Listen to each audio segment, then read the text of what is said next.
So we just got back from Colorado. We attended, as you know, if you watched the first video, we attended the Night Fighter course by Green Line Tactical. Yep, absolutely. So we're here to do the part 2 after we put all of our gear through the ringer and kind of let you guys know what we thought about what we liked, what we didn't like, what we really thought was just perfect, and what was kind of catastrophic.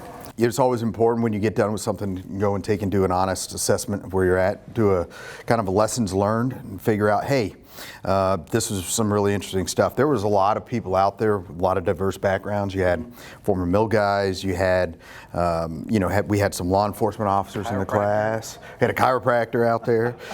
So you had a lot of diverse backgrounds, a lot of different diverse folks with different exposures to night vision. So, and there was an abundance of different gear and stuff out there.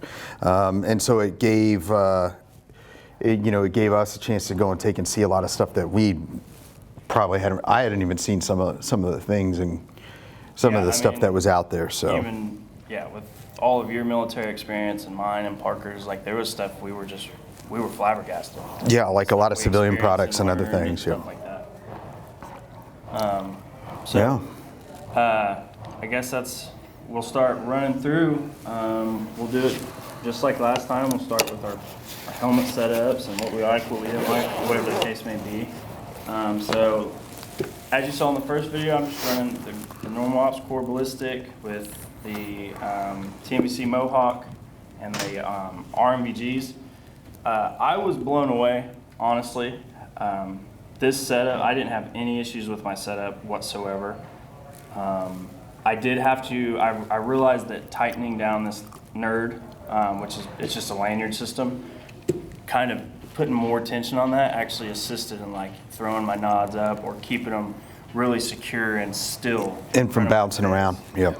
Because once you start running and gunning and stuff and all that stuff, you do a lot of movement and kind of wanting to adjust them because we were shooting anywhere out from 7 yards to 100 yards? Yep. Yeah, something like that. I was really impressed with my setup. I did really I'm probably going to look at getting some type of light system like a Vampire or something like that to put on here because when I saw yours, I really enjoyed it. And that's really the only thing I changed about this setup. And the white phosphor, sorry. Sam would punch me in the head if he heard me say that. Yeah. The white phosphorus compared to phosphor.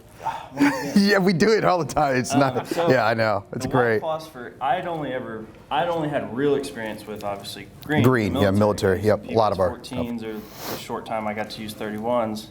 That was the only little bit of experience with white that I got. Mm-hmm. But I didn't hardly ever get to play with them. Yep. So the white phosphor makes one heck of a difference when it comes to, especially like when you're trying to see a steel target that's been blasted and fading into the background, and you're trying to figure out whether that's a target or if it's just the side of the mountain.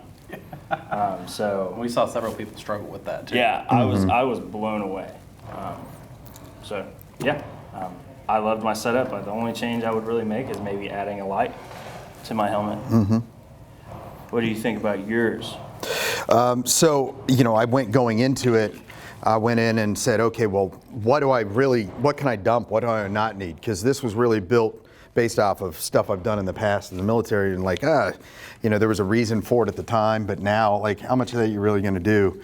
And I honestly would not go and take and change anything. And it's partly because I'm used to it, but B, just like having a little surefire Vampire on the side with the ability to go from white light to IR. I was actually really surprised because I've only used it in small, tight, confined spaces when I needed light before. But we were out there and sitting at the 200-yard bay and sitting out there while we were doing a laser demo and stuff and looking at different lasers and illuminators.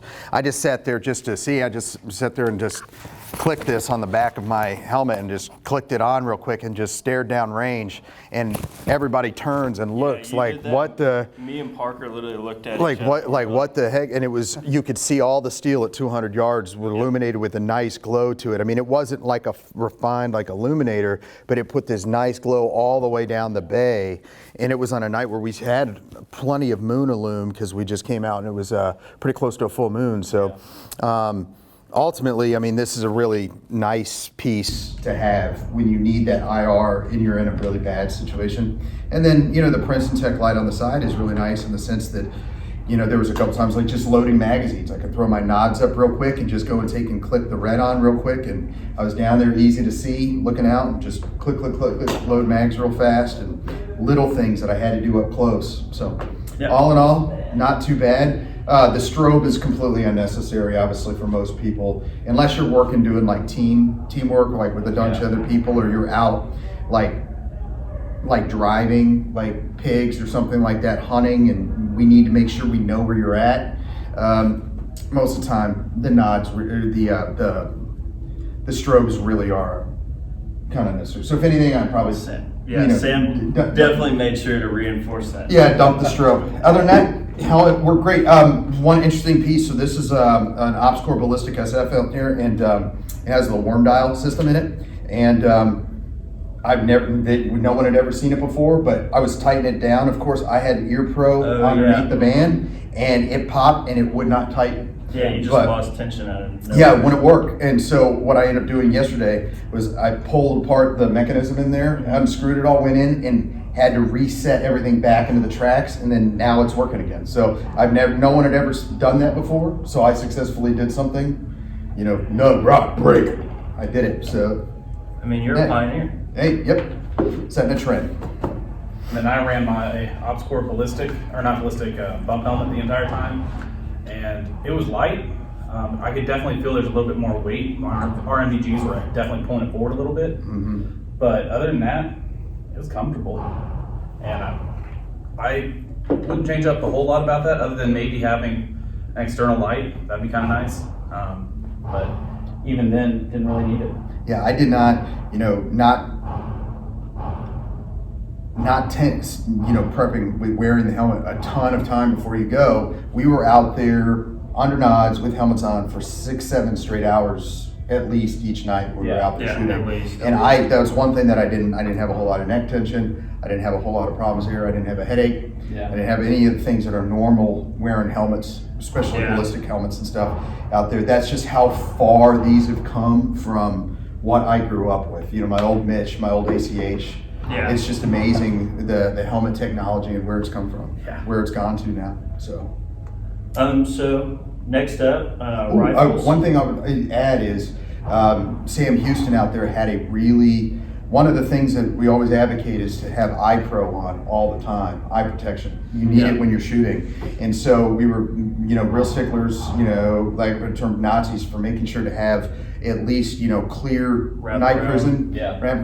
He has this really interesting for the OpsCore setups, and they're snap-in. I don't obviously have one here, but they will snap into your rails, the mounting system, and then you'll have a visor that will then go and will go in and the bungees will connect in. He had that system, and it was it was just super cool. I'd not seen that before. I'd seen pictures, but I didn't realize it was actually a thing and orderable. And that may be something that I eventually get to go and take and replace having to try to fumble with glasses into your Ear Pro and stuff underneath. Super easy that way. Yeah, while we're on that topic, I definitely wish I would have put either some anti-fog or some cat crap on my glasses, because when you push them so far against your face because you have your nods right in front of you, and get a little sweat or something going. It's just steaming immediately.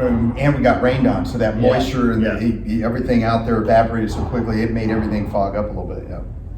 So up next, rifles. So I was silly, and before wasn't thinking about we were going to do this review, so I already changed my optic back over to my PVO, but I was initially running the Romeo 4 T with the ADM 233 mount, and man, that was perfect. Like, as soon as my chin would touch that gun, dot was on, and it was just that perfect height where I wasn't having to fumble. Even shooting supports or on support side, I could still passively aim because that mount is just sitting so high up there. Even when my gun went down and I had to use your gun, even, which is embarrassing because I made fun of you for bringing so much stuff and then I had to use your stuff. I was trying to get that 193, and even with the 193, there's still a little bit of kind of trying to adjust and cant it over so you can actually acquire that dot. So the 233 for me, I'm in love with it. I didn't have any actual complaints, and it's not even a complaint necessarily, because even when we were shooting the farthest distance, I would just kind of, on my illuminator, I would just kind of crank it in a little bit and dial it, and it was on. I could see the targets perfectly fine, but seeing it get compared to like the Maul and the D-Ball, I was like, oh, that's what an illuminator is supposed to look like. Oh, yeah, the D-Ball, you're talking the D2. The D2, yeah, got it. Yep. Yeah, and it's kind of one of those things like you think you have something awesome until you see it next to that's pretty much the standard, and you're like, wow. And so, on the subject of the rifle, I kind of made a boo-boo. I replaced my barrel right before we went because I got the 10.5 ballistic advantage barrel. It's heavier, it's sturdier than just that's the standard SIG that was on here. And I zeroed my gun, but I didn't really do a good performance test on it to make sure it was running adequately. So when we got out there, day one was okay, but it worked fine because, I mean, we didn't do a whole lot of shooting. We shot for sure, but not nearly like day two, and we got into night two, and my gun was a gremlin. And once we finally did some digging, once we got back, we found out that my feed ramps on my barrel extension aren't lining up with my upper receiver. And that just kind of goes to the reason, I mean, kind of the base reason we're doing this is so people can learn from it. So I would suggest, if not changing Major components? right before you go. And if you do, definitely put whatever piece of gear that is through the ringer so you know it's running right. Yep. Because, like I said, I ended up having to use your gun for the second half of the second night just because we were so tired of messing with this thing. And I mean, my ProTac Streamlight worked great under the white light conditions. Definitely not like on the level of like the Surefires and stuff. But I didn't have any complaints on it. It's just definitely the Candela on this just off-the-shelf ProTac isn't near what those mod lights and the Surefires were. I didn't run a pressure pad for my D-ball either because I kind of set my stuff up in that perfect spot to where my thumb was hitting both. And I didn't have any like accidental white light or anything like that. So overall, I really liked my setup. It was just, if I had the option or the funds, I would definitely get either like the D2 or the Maul on the initial buy, and then the whole don't change your barrel before going to shoot. Yeah, that'll do it. So yeah, I was happy. What do you got? So I went and used both weapon systems, both rifle systems that I took with me. I used them both to kind of experiment like we talked about before.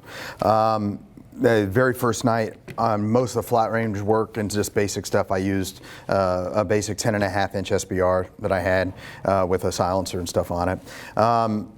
I have a full power, we talked about that, but I have a full power D-Ball A3 on here. So it's just like Chase's, only it's, you know, full, you have full power system on it. It worked great, but again, it really comes down to what are you really going to do with it.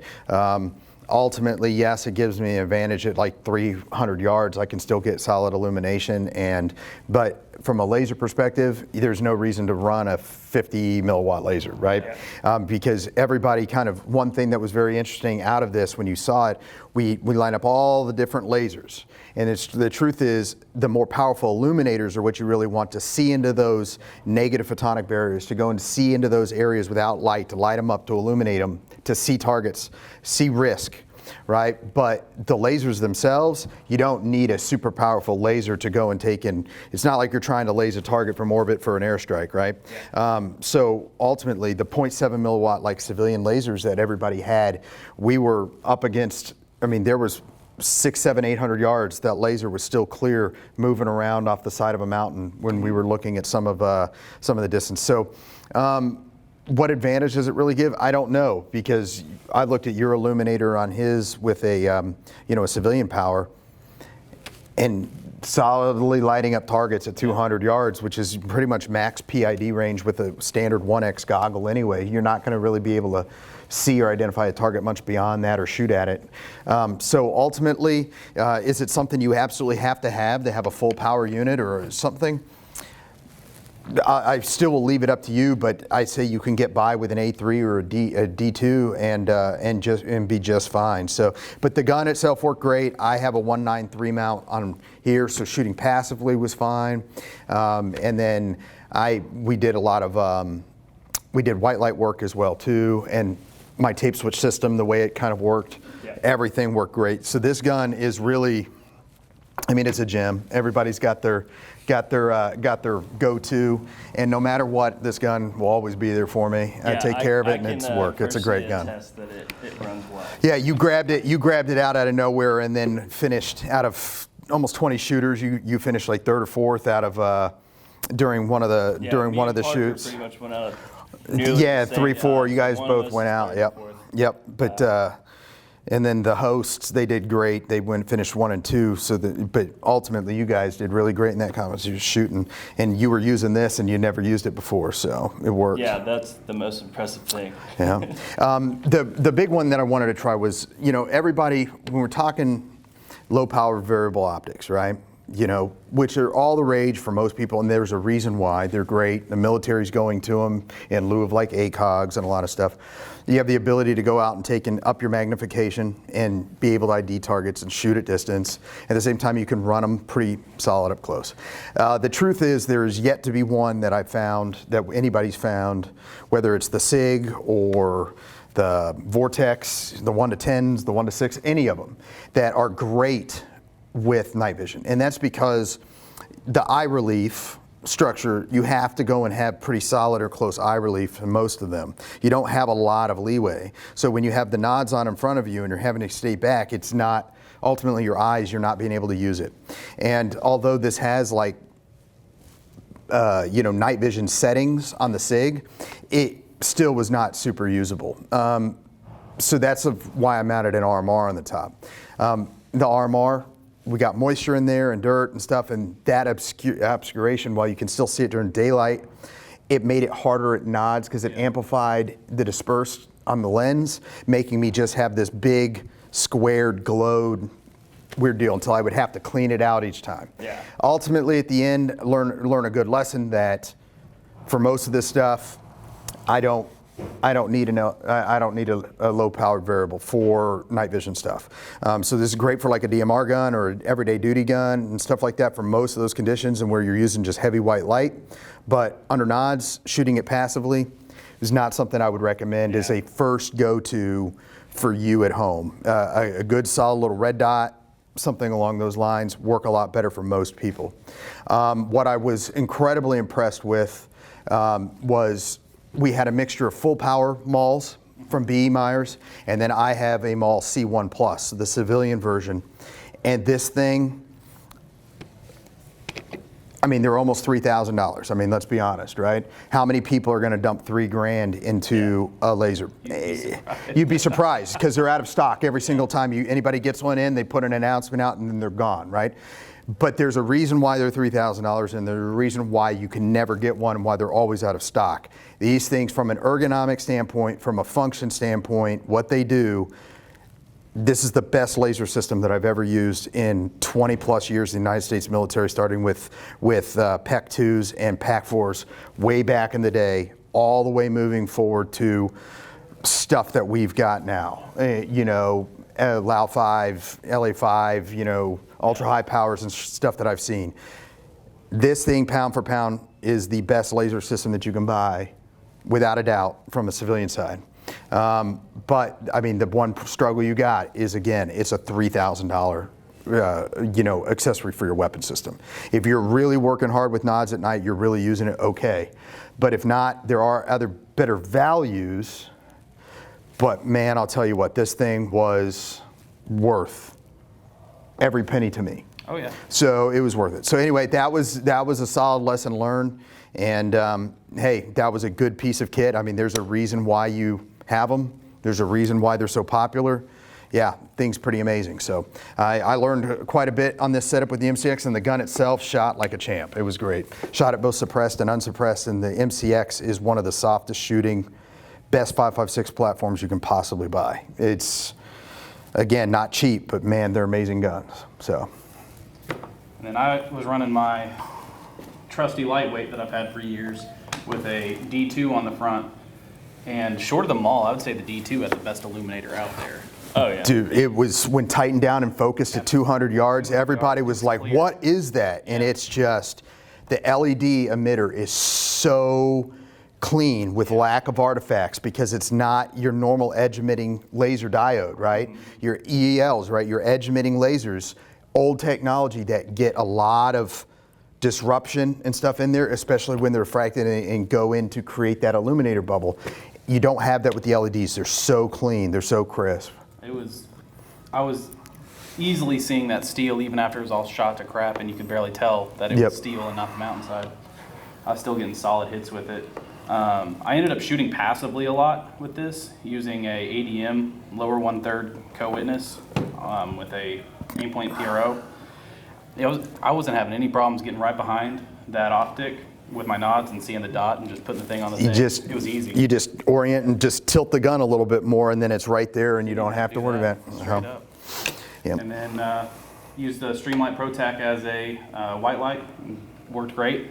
Probably end up upgrading to a mod light before too long, but this one served me well for the last 4 years. Yep. So. Cool. Well, we'll roll right into pistols. I mean, I had the X-Carry. It just has a Gray Guns grip module in there. The Holliston 507C, super impressed, especially for being the cost that they are. Super impressed with how well this thing ran all night. Put it in even in the lowest setting through your nods and stuff. Ran like a champ, had zero issues with it, no complaints for sure whatsoever. I ran the X300, which is obviously kind of your standard. It's kind of the standard for your pistol lights, which is majority of the class. We're running those, I'm pretty sure. And no complaints out of that. I actually, Don, who was one of the instructors, kind of showed me, he kind of, because I thought I would be using the momentary the whole time, and he was the one that kind of showed us just flick it on and off. Yeah. Yep, use it. Definitely helped a lot, because I found myself, if I was trying to use the momentary, kind of pushing that gun on my trigger squeeze and stuff like that. So that was definitely a plus. The only complaint I have, and I wish I'd have listened to you, I'm not a battle belt guy. Never have been, never really interested in them. But after this course, and obviously with the little bit of weight I've gained since I got out of the Army, I'm definitely going to be setting one up with an ALS style holster, because number one, this was just a little bit sketchy when you're trying to reholster and you can't see anything. You have to do it completely from feel. Well, this is completely against your body and not very open. Was definitely kind of sketchy, and then overall just uncomfortable the whole time. Even like my spare mags are in the same setup. Sitting there against your body the whole time, and you're sweating in the dirt and the grime. You start chafing, and it just gets miserable. So I'm definitely going to be changing this. This thing, they're great holsters. Yeah, great for like daily carry, like in normal Just hanging use. out, or even if you're just like going to a ranch or something to go shoot, whatever. They're awesome, but for that level of moving, shooting, and functioning, yeah, this is not the way to go whatsoever, in my opinion anyway. Yep. So that's really the only big negative out of my setup, because yeah, won't be doing that again. But moving on. So I ended up going and I took 2 handguns with me. I ended up going and just shooting my SIG for the entire time. I have an M17 with a non-safety version, M17 with an aim-point acro, and an interesting piece of kit was the Streamlight TLR VIR2, right? So this is their, we kind of talked about it in the precursor video to this, but this is their adaptable, visible, and IR capable system. What you end up going and taking, find that the IR, if it's an IR only weapon light, it really is a one-trick pony. I mean, there were a couple people that had some out there, we played with them. If all your weapon light can do is can go and take and generate IR, great if you're out just doing night vision stuff like hunting or something like that, that would be okay. But from a defensive use and stuff, the ability to have white light and use it when you need it is a nice piece. But this thing really, it would go and take, and we can have it operating you know, right now it's in the IR setting, and then if all I needed to do was just simply go and take, and if I wanted to, I can just simply run it over, and now I've got white light. Could you really do that practically? I don't know. The truth is, all things being equal, just have a good solid weapon light on there. Yeah. Have a TLR1 white light, or have a Streamlight X300 on there. Have something that will generate all the lumens for you that you can then use to when you get into trouble, because you're going to need that white light. The acro was great. I've always loved the acros, and they are exceptionally sweet under night vision. And a point to just be made, you've never had more fun shooting a handgun than you do with night vision, with nods on. I think everybody's in agreement on that. It is absolutely the most fun pistol shooting you can do. You can use irons like with tritium, like night sights, but it gets infinitely harder. But if you've got like a red dot equipped pistol, which almost everybody can get nowadays, shooting that red dot with your nods at targets from all distances is super dope. It really is cool. And it's a great skill set, because the handgun gets neglected a lot of times with, especially in the military and stuff, when we're talking night vision shooting. So I had a great time with it. The gun ran flawlessly. The 320 family is awesome. And I did great. So, I mean, ultimately it was a cool experimentation, lot to play with, so. I ended up running your 19, your Gen 3 19 with a Unity slide and acro on top, because I've never really run a red dot. I've run irons my entire life. So we got out there and I was like, you know, I want to try it. Try something new, yep. And after shooting irons for all this time, this was easy mode. This was really it's like cheat mode enabled. And so, yeah, that's in the future.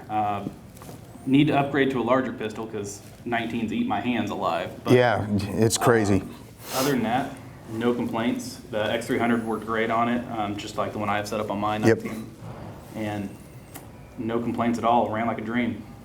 So, yeah, I mean, the pistol shooting piece was great, and what, you know, you end up by the end, I mean, you can imagine it in skill building, is you're starting out with, you know, rifle work, and then handgun only, and then eventually by the end we're transitioning over to rifles, and either they induce a failure's induced, or you run dry, and then and then you need to go and take and dump that rifle, right? You're going to go and take and dump and secure that rifle, and you're going to transition to go and take and finish that target with the handgun.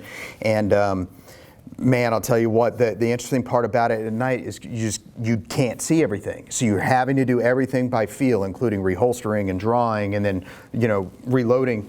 That's the biggest thing, is why you have to get out and practice. You have to get out with the equipment that you've got and use it. You have to really do it. And that's what we're going to be doing here at Wilshire, which is really going and taking and making this a culture change. If you've got night vision and you want training on it, you can come out. But also, if you just want to come out and work, we're going to be doing one Friday a month. is going to be low light, so working white lights and everything else, and one Friday a month is going to be night vision and thermal, so you can come out and zero your stuff, get it set up, and then we're going to have different drills and stuff that we're going to put everybody through on those nights so you can learn a new technique, try some of your equipment, and get some experience with this stuff. Yep. So we appreciate you guys going along on this journey with us. We'll post some pictures and stuff like that from the training here pretty shortly. And I hope y'all get something out of this before you go. Let us make the mistakes before you do. So thanks, guys. Thank you all very much. Take care out there. Be safe.